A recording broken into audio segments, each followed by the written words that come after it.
નમસ્કાર, ઉજાસ ટીવીમાં હું પંકજ આપનું સ્વાગત કરું છું। આજના તારીખ 1 એપ્રિલ અને બુધવારના અમેરિકાના મુખ્ય સમાચારમાં જોઈએ તો ખાડી દેશોમાં ચાલી રહેલા યુદ્ધના કારણે અમેરિકામાં ગેસના ભાવમાં ધરખમ વધારો થયો છે। છેલ્લા 1 મહિનામાં ગેસનો ભાવ આસમાનને આંબી ગયો છે, જેથી લોકોએ હવે પોતાની ગાડીઓમાં ગેસ ફૂલ કરવાનું બંધ કરી દીધું છે, જેથી ગેસ સ્ટેશન પર કાગડા ઉડી રહ્યા હોવાનું ગુજરાતી પટેલ માલિકે કહ્યું છે। તેની વિગતે વાત કરીશું। ઉપરાંતના સમાચારમાં જોઈએ તો અમેરિકાના ડિટેન્શન સેન્ટર હવે કાળા નરક જેવા બની ગયા છે। અહીં અંધારી કોટડીઓમાં ઘેટા બકરાની જેમ ઇલીગલ ઇમિગ્રન્ટ્સને પૂરી રાખવામાં આવે છે। ગંદકી અને કોઈ સુવિધા ન હોવાથી 3 મહિનામાં જ 14 જેટલા લોકોના મોત થયા છે, જેનો વિરોધ થઈ રહ્યો છે। લોકો જાતે જ ડિપોર્ટેશન સ્વીકારે તેવી સ્થિતિ ઊભી થઈ છે, તેની વિગતે વાત કરીશું। આ સિવાયના સમાચારમાં જોઈએ તો અમેરિકામાં રહેતી એક દીકરીનો વિડીયો સામે આવ્યો છે, જેમાં તે સામાજિક મુદ્દો ઉઠાવે છે। પાટીદારોમાં સંસ્કાર અને શિક્ષણની જગ્યાએ જે જોવામાં આવી રહ્યું છે તેની વિગતે વાત કરવી છે, તો ચાલો તમામ સમાચાર જોઈએ વિસ્તારથી। એક એવો દેશ જ્યાં રસ્તાઓ આઝાદીનું પ્રતીક હતા, ત્યાં આજે દરેક માઇલ પર ગજવું હચમચી રહ્યું છે। હજારો માઇલ દૂર ચાલતા યુદ્ધની આગ હવે સીધી તમારા રસોડા અને ગાડીના વ્હીલ સુધી પહોંચી ગઈ છે। શું પરસેવાની કમાણી હવે માત્ર લોખંડના ટુકડાને ચલાવવામાં જ હોમાઈ જશે? એક એવો વળાંક જ્યાં મધ્યમ વર્ગીય પરિવારોના સપનાઓ અને જરૂરિયાતો વચ્ચે એક ભયાનક લડાઈ છે, જેનું રહસ્ય જાણીને તમે ચોક્કસપણે કંપી જશો। અમેરિકાના સપનાના દેશમાં અત્યારે એક એવી આર્થિક કટોકટી સર્જાય છે જેણે સામાન્ય લોકોના જીવનમાં ભારે હાલાકી ઊભી કરી દીધી છે। ખાસ કરીને જે ગેસના ભાવ અત્યારે $4 પાર કરી ગયા છે, તેણે અમેરિકાના ખૂણે ખૂણે વસતા લોકોના બજેટને સંપૂર્ણપણે વેરવિખેર કરી નાખ્યા છે। આ માત્ર એક આંકડો નથી, પણ લાખો પરિવારોના જીવન જીવવાની રીત પર આવેલો એક બહુ મોટો ઘા છે। યુદ્ધની જે ભયાનક પરિસ્થિતિ અત્યારે વૈશ્વિક સ્તરે જોવા મળી રહી છે, તેની સૌથી મોટી અને સીધી અસર અમેરિકાના ગેસ સ્ટેશનો પર દેખાઈ રહી છે। અત્યારે પરિસ્થિતિ એવી છે કે જે લોકો અગાઉ પોતાની ગાડી લઈને નીકળતા ત્યારે કોઈ પણ વિચાર કર્યા વગર પોતાની ટેન્ક ફૂલ કરાવતા હતા, તેવા લોકોએ હવે ટાંકી ફૂલ કરાવવાનું સાવ બંધ કરી દીધું છે। છેલ્લા 1 જ મહિનાની અંદર ગેસના ભાવમાં જે રીતે તોતિંગ વધારો થયો છે, તેણે લોકોને મોંમાં આંગળા નાખી દીધા છે। ગ્રાહકો હવે ગેસ સ્ટેશન પર આવે છે, પણ તેમની આંખોમાં એ આત્મવિશ્વાસ નથી હોતો જે પહેલા હતો। એક ગુજરાતી ગેસ સ્ટેશનના માલિક અશ્વિનભાઈ પટેલે આ પરિસ્થિતિનું બહુ સચોટ વર્ણન કરતા જણાવ્યું છે કે પહેલાના સમયમાં લોકો જ્યારે સ્ટેશન પર આવતા ત્યારે ટેન્ક ફૂલ કરાવવી એ તેમના માટે સાવ સામાન્ય વાત હતી, પણ હવે દ્રશ્ય સાવ બદલાઈ ગયું છે। લોકો હવે માત્ર પોતાની જરૂરિયાત મુજબ જ, એટલે કે કદાચ $5 કે $10નો જ ગેસ ભરાવે છે, જેથી તેઓ માત્ર કામ પર પહોંચી શકે। આ બદલાતી જતી આદતો પાછળનું કારણ મોંઘવારીનો માર છે, જેણે મધ્યમ વર્ગને સાવ લાચાર બનાવી દીધો છે। આ ભાવ વધારાની સૌથી ગંભીર અસર એવા લોકો પર પડી છે જેઓ રોજગાર માટે લાંબા અંતરનું અપડાઉન કરે છે। અમેરિકામાં મોટા ભાગના ગુજરાતીઓ અને અન્ય ઇમિગ્રન્ટ શહેરોથી દૂર રહીને કામ પર જાય છે, અને તેમના માટે ગાડી એ લક્ઝરી નહીં પણ અનિવાર્યતા છે। પરંતુ હવે ગેસના આસમાને પહોંચેલા ભાવોને કારણે આ લોકોએ કાર મૂકીને પબ્લિક ટ્રાન્સપોર્ટ એટલે કે બસ અને ટ્રેનનો ઉપયોગ શરૂ કરી દીધો છે। આ ફેરફાર માત્ર મુસાફરી પૂરતો મર્યાદિત નથી, પણ તે આખા પરિવારના આર્થિક માળખાને હચમચાવી રહ્યો છે। બીજી તરફ જે ગુજરાતી ભાઈઓ ત્યાં ગેસ સ્ટેશનોનો વ્યવસાય ચલાવી રહ્યા છે, તેમની હાલત પણ અત્યારે કફોડી બની ગઈ છે। અશ્વિનભાઈ જેવા અનેક વેપારીઓના નફામાં હવે ધરખમ ઘટાડો જોવા મળી રહ્યો છે, કારણ કે જ્યારે લોકો ગેસ ઓછો પુરાવે છે ત્યારે તેમની સીધી અસર બિઝનેસની આવક પર પડે છે। ગેસ સ્ટેશન ચલાવતા આપણા ગુજરાતી સમાજના લોકો માટે અત્યારે બેવડો માર છે। એક તરફ મોંઘો ગેસ, બીજી તરફ ઘટતા ગ્રાહકો। આ પરિસ્થિતિએ સાબિત કરી દીધું છે કે યુદ્ધ ભલે ગમે તે દેશમાં થતું હોય, પણ તેની કિંમત તો સામાન્ય લોકોએ જ ચૂકવવી પડે છે। લોકો હવે પોતાના ખર્ચાઓમાં કાપ મૂકી રહ્યા છે અને મનોરંજન કે બહાર ફરવા જવાના કાર્યક્રમો રદ કરી રહ્યા છે। આ તોતિંગ વધારાએ અમેરિકન ડ્રીમ પર સવાલો ઊભા કર્યા છે। કારણ કે જે મોકળાશથી લોકો પહેલા જીવતા હતા તે હવે ભૂતકાળ બની ગઈ હોય તેવું લાગે છે અને ગેસ સ્ટેશનના મીટર પર ચાલતા આ આંકડાઓ અત્યારે લોકોના હૃદયના ધબકારા વધારી રહ્યા છે. આ અસ્થિરતા ક્યાં સુધી ચાલશે અને શું ગેસના ભાવ ફરીથી નીચે આવશે કે નહીં તે અત્યારે સૌથી મોટો યક્ષ પ્રશ્ન છે. પરંતુ હાલ પૂરતું તો અમેરિકામાં વસતા આપણા ગુજરાતી પરિવારો અને સામાન્ય નાગરિકો માટે આ કસોટીનો સમય છે, જેમાં તેમણે પોતાના બજેટને ફરીથી ગોઠવવું પડી રહ્યું છે અને પોતાની જીવનશૈલીમાં મોટા ફેરફારો કરવા પડી રહ્યા છે. દોસ્તો, આ વિડીયો તમામ ગુજરાતીઓને શેર કરજો અને આ ચેનલને સબસ્ક્રાઇબ કરવાનું ચૂકતા નહીં. દોસ્તો, અમેરિકામાં તમે ક્યારેય એવી નરક જેવી જગ્યાની કલ્પના કરી છે જ્યાં સપનાઓની શોધમાં ગયેલા નિર્દોષ લોકોના શ્વાસ રૂંધાઈ રહ્યા હોય? એક બાજુ અમેરિકન ડ્રીમની ચમક છે અને બીજી બાજુ અંધારી કોટડીઓમાં તડપતા જીવ. વર્ષ 2026ના માત્ર 3 જ મહિનામાં જે ભયાનક સત્ય સામે આવ્યું છે તે સાંભળીને સૌ કોઈના હૃદય રડી પડશે. આખરે કેમ આ સપનાના દેશમાં માનવતા મરી પરવારી છે અને શા માટે 14 પરિવારોના દીવા હંમેશ માટે ઓલવાઈ ગયા? આ દર્દનાક હકીકત જાણવા માટે વિડીયોને અંત સુધી જોતા રહેજો. અમેરિકા જેવી મહાસત્તામાં અત્યારે ઇલીગલ ઇમિગ્રન્ટ્સ એટલે કે ગેરકાયદેસર પ્રવાસીઓ માટેના ડિટેન્શન સેન્ટરો મોતનો અડ્ડો બની રહ્યા હોય તેવું લાગી રહ્યું છે. અત્યારે જે ચોંકાવનારા આંકડા સામે આવ્યા છે તેણે આખા વિશ્વની આંખો લાલ કરી દીધી છે. કારણ કે વર્ષ 2026ના વીતેલા માત્ર 3 જ મહિનામાં આઈસની કસ્ટડીમાં કુલ 14 લોકોના કરુણ મોત નિપજ્યા છે.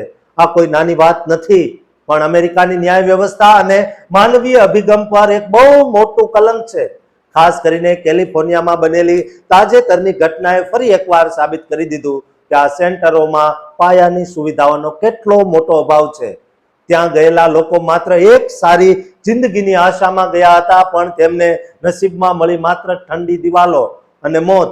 અત્યારે અમેરિકામાં જે રીતે ટ્રમ્પ સરકાર દ્વારા સામૂહિક દેશ નિકાલનું અભિયાન ચલાવવામાં આવી રહ્યું છે તેના કારણે આ ડિટેન્શન સેન્ટરોમાં ક્ષમતા કરતા અનેક ગણી વધુ ભીડ જોવા મળી રહી છે.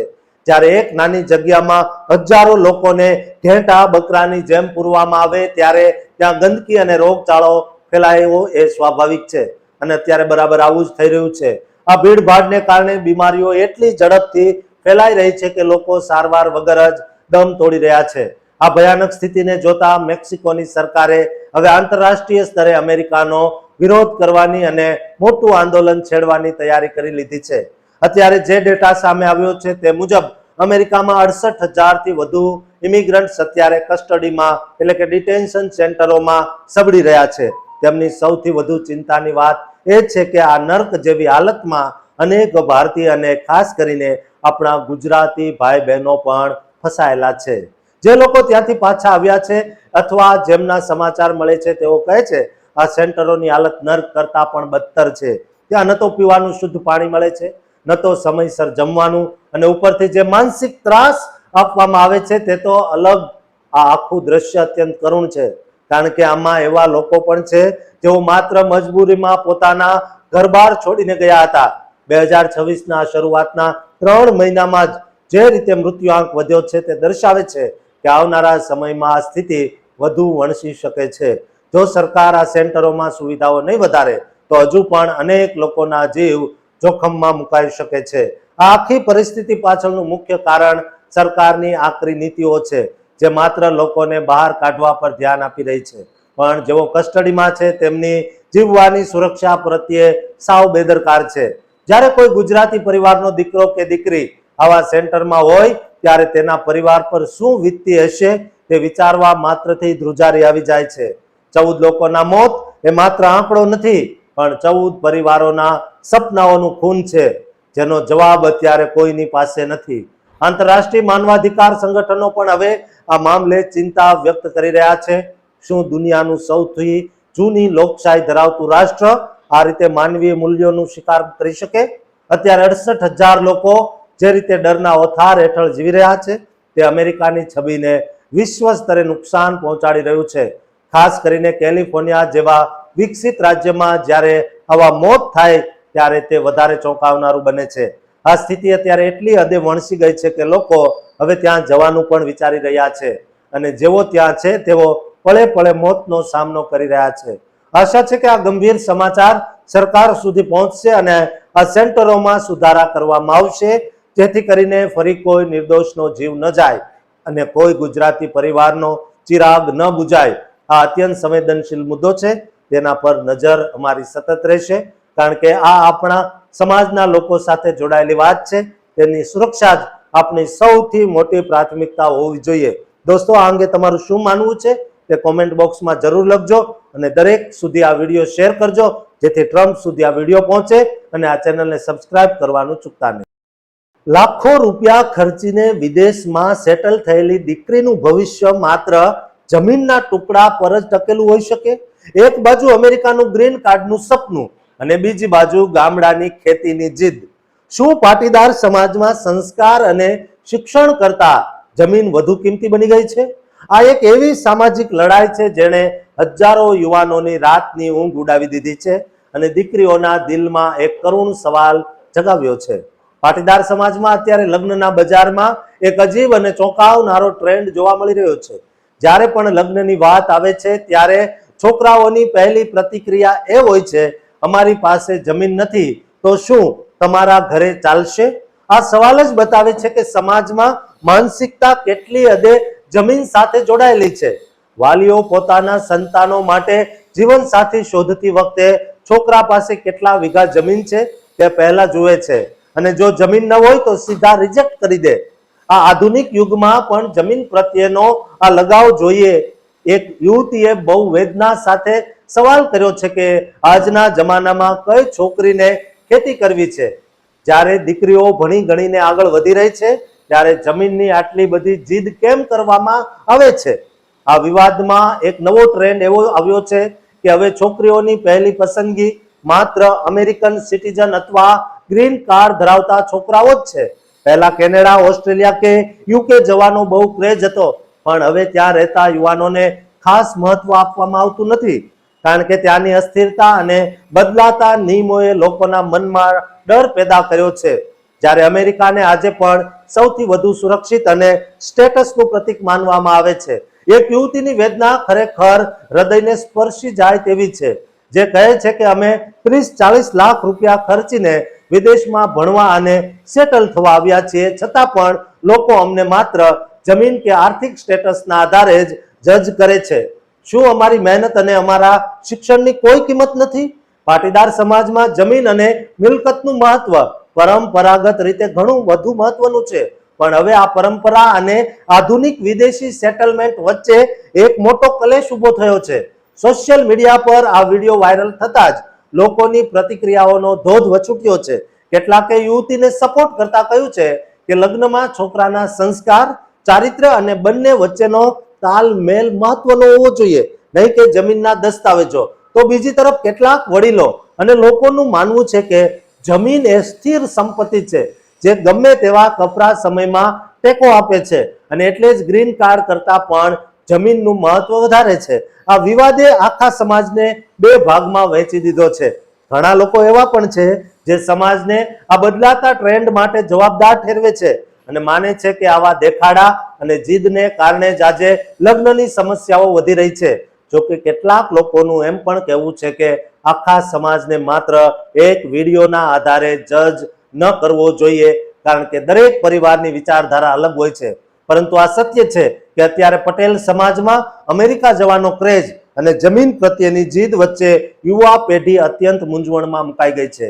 દીકરીઓ ઈચ્છે છે કે તેમને જમીન નહીં પણ એક સમજુ અને શિક્ષિત જીવનસાથી મળે છે, જે તેમને વિદેશમાં માનભેર રાખી શકે. આ સામાજિક મંથન આવનારા સમયમાં કયો વળાંક લેશે તે તો સમય જ બતાવશે, પણ હાલમાં તો જમીન અને ગ્રીન કાર્ડની આ લડાઈ પાટીદાર સમાજના લગ્ન જીવનના પાયા હચમચાવી રહી છે. આશા છે કે આ ચર્ચા સમાજમાં એક સકારાત્મક બદલાવ લાવશે. લોકો મિલકત કરતા માણસની કિંમત કરતા થશે. દોસ્તો, તમારું શું માનવું છે તે કોમેન્ટ બોક્સમાં જરૂર લખજો અને દરેક પાટીદાર સુધી આ વિડીયો શેર કરજો અને આ ચેનલને સબસ્ક્રાઇબ કરવાનું ચૂકતા નહીં.